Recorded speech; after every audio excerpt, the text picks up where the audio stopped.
Assalamualaikum warahmatullahi wabarakatuh. Salam jumpa. Semoga teman-teman semuanya dimanapun berada tetap baik-baik saja dan dalam keadaan sehat walafiat. Pada kesempatan pagi hari ini saya ingin kita berbagi bersama-sama dari beberapa hal. Kemarin saya dapat beberapa pertanyaan dari teman-teman. Jadi pertanyaannya seputar tentang masalah tentang pesantrenan, terus kemudian juga tentang masalah studi di kampus gitu. Aku pengen berbagi sama teman-teman karena saya saat ini juga menjadi salah satu pelaku nyantri, tapi saya juga berstudi di salah satu universitas seperti itu. Ini bagaimana rasanya, kesannya bagaimana, apakah bisa maksimal, terus apakah bisa berjalan dengan baik. Oke, saya ingin berbagi kepada teman-teman. Jangan lupa tonton sampai selesai supaya dapat pemahaman yang utuh dan dapat mengambil hikmahnya. Oke, kalau di luar sana banyak teman-teman lulusan teman-teman yang berstudi di sekolah menengah ke atas seperti SMA, kemudian SMK, terus pengen melanjutkan studi di pondok pesantren tapi tetap bisa juga kuliah. Ini bagaimana ya? Saya kira menarik itu pertanyaannya. Jadi memang saat ini di Indonesia itu sangat masif sekali tentang bagaimana salah satu ormas keislaman seperti Nahdlatul Ulama, terus kemudian Muhammadiyah, dan juga didukung 100% oleh negara. Untuk apa? Untuk pemuda-pemudi di negeri ini itu memiliki kapasitas kemampuan dalam bidang akademis, dalam bidang keterampilan diri, tapi tidak luput harus berdasarkan dalam dirinya harus memiliki jiwa, mental, iman yang kuat dan beragama dengan baik, sehingga di situ menjadi latar belakang bagi seorang ketika dia sudah diberikan sebuah tanggung jawab di sebuah instansi, lembaga, atau mendapatkan sebuah posisi, ia mampu mengemban sebuah amanah itu dengan sebaik-baiknya karena dalam dirinya sudah ada dasar ketakwaan kepada Allah Subhanahu wa taala. Dan itu tidak dapat diperoleh oleh orang-orang anak-anak negeri ini, dapat diperoleh dengan sempurna kecuali di pondok pesantren. Karena apa? Karena pesantren itu secara ruh adalah instansi lembaga pendidikan di Indonesia, di Nusantara, yang mana memang basicnya adalah basic keagamaan, yang mana secara sanatnya setiap pimpinan pesantren salaf yang ada di negara Indonesia itu pasti usul itu kalau dalam bahasa Indonesianya yaitu sampai atau memiliki sanad keilmuan sampai kepada Kanjeng Nabi. Ini menjadi poin terbaik lembaga pendidikan pondok pesantren.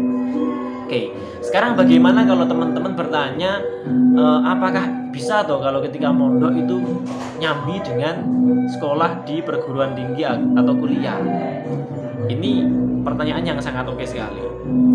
Sekarang memang perguruan tinggi itu sebagai salah satu lembaga pendidikan di Indonesia yang mana di situ sebagai bentuk lembaga untuk menciptakan anak-anak bangsa yang tidak cukup memiliki karakteristik keagamaan tapi juga memiliki wawasan secara luas, secara global luas, sehingga tantangan ke depan itu mereka mampu untuk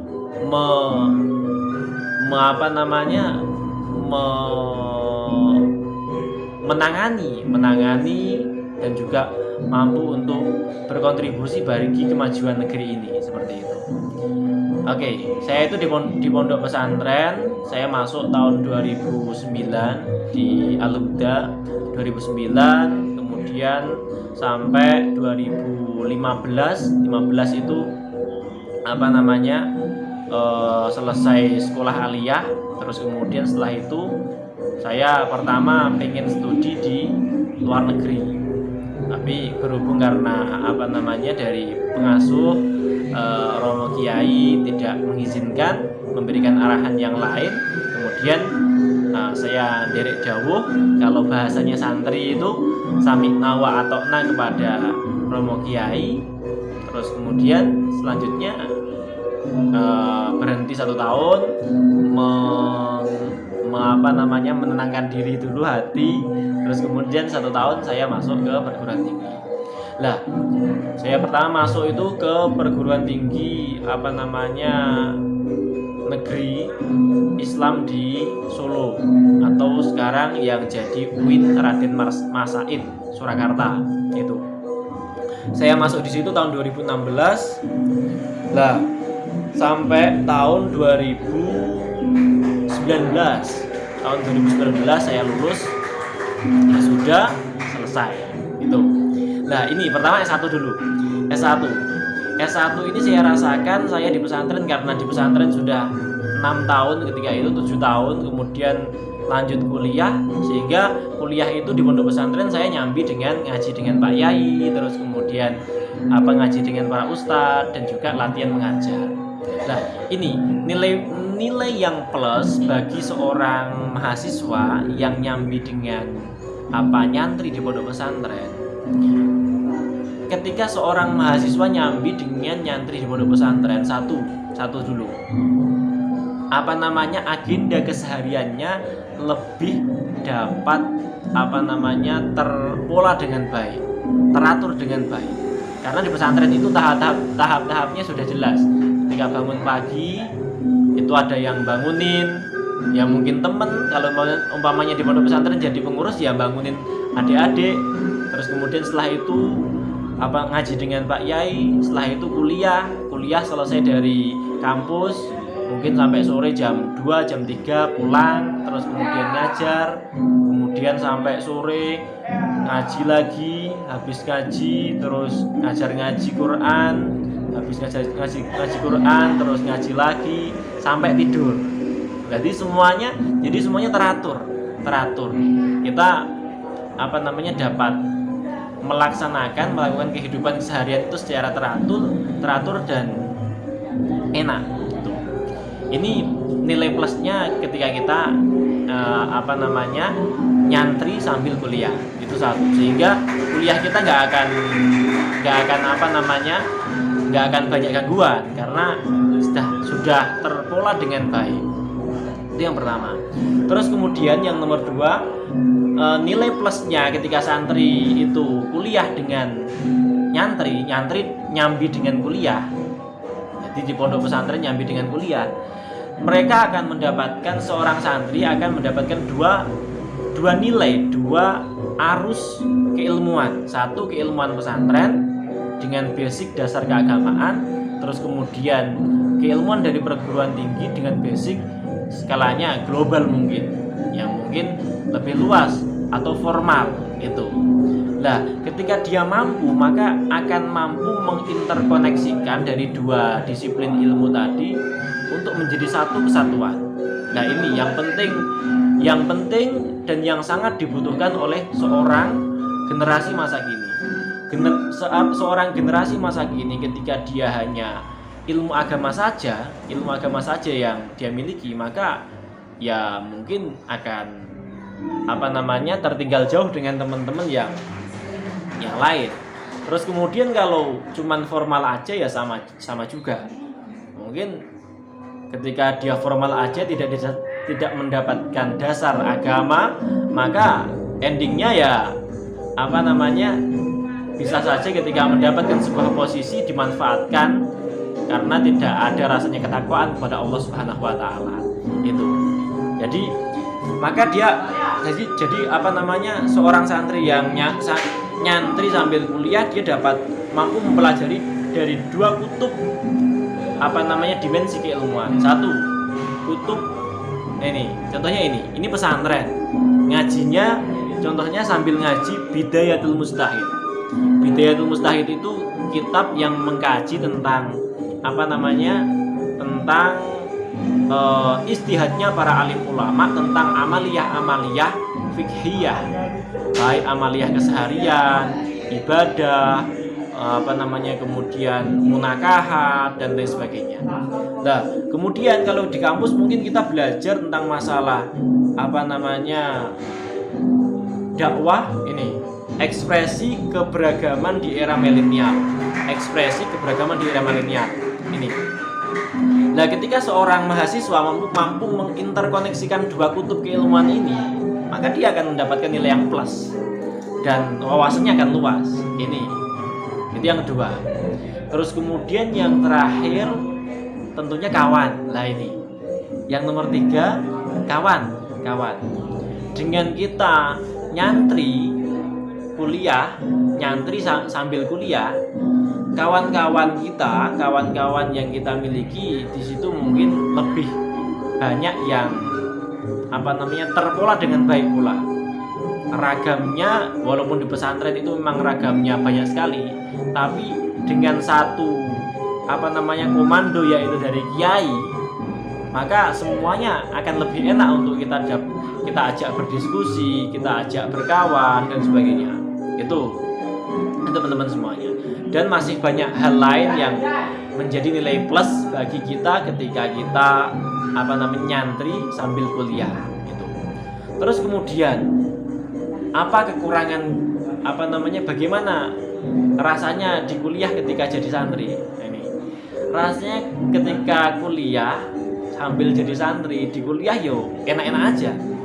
Soalnya ketika kita kuliah itu banyak sekali pembelajaran yang sudah diterangkan di pondok pesantren. Contohnya presentasi.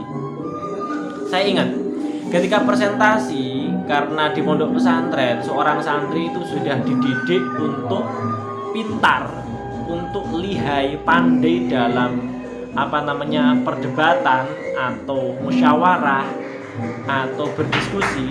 Maka ketika di kuliah pun ia akan mampu menyampaikan sebuah gagasan di kelas, di forum dan lain sebagainya dengan baik. Ini menjadi nilai plus. Dulu saya ketika kuliah, salah satu yang melatar belakangi saya lulusnya tepat karena saya dekat dengan para dosen-dosen. Karena apa? Karena ketika presentasi pasti saya ngentek-ngenteki bahasanya. Teman-teman saya pokoknya nggak bisa tanya, saya yang tanya pokoknya. Itu contohnya. Itu nilai plusnya. Terus kemudian selain itu adalah apa lagi ya? Nilainya lagi kalau plusnya ketika kita jadi mahasiswa sambil jadi santri. Selain itu ketika kita di kampus, karena kampus itu beragam sekali teman-temannya dengan berbagai latar belakang, background masing-masing, kita ketika kita sudah mampu di pesantren memiliki ruh atau jiwa yang agamis, maka di kampus kita nggak mudah untuk tergoda ikut sana ikut sini, sudah punya prinsip kita.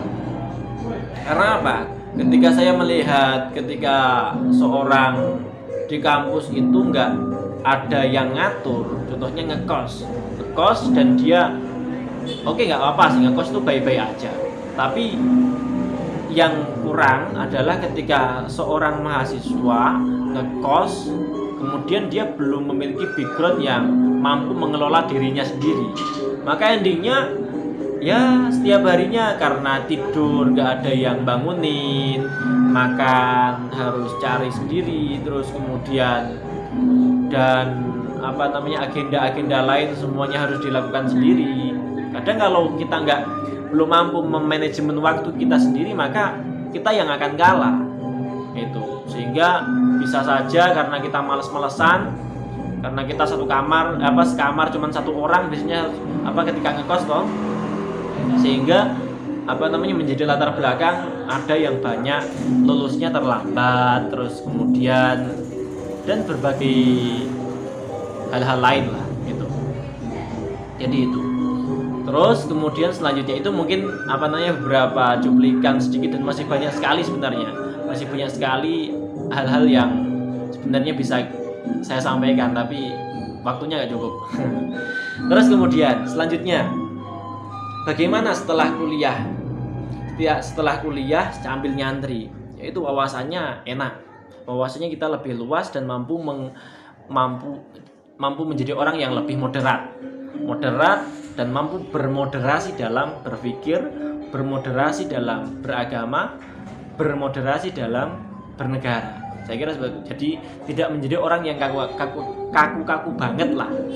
Opo-opo salah, kafir dan sebagainya, tidak seperti itu.